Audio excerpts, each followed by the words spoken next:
We're here celebrating the centenary of the London Group.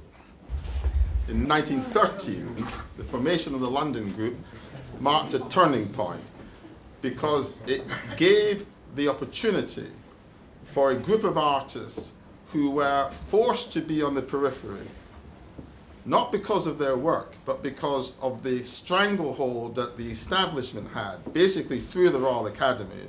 And basically, these artists were simply not allowed to come in and become part of the establishment because they were from a new era, a new dawn.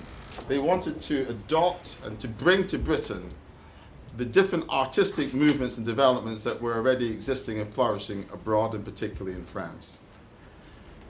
And they basically said, well, if we can't join them, then we're going to create our own group.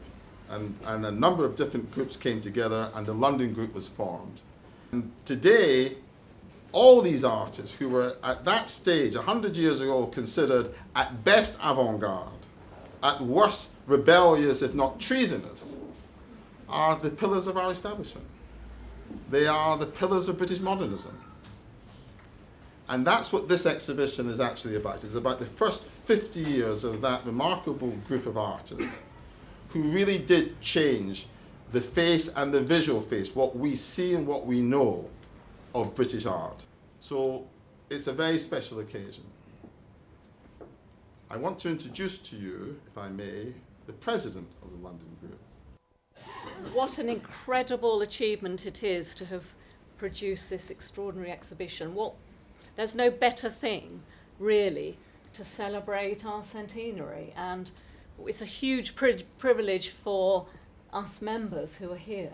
I mean, everybody's saying, he taught me, she gave me my first job. It's so exciting.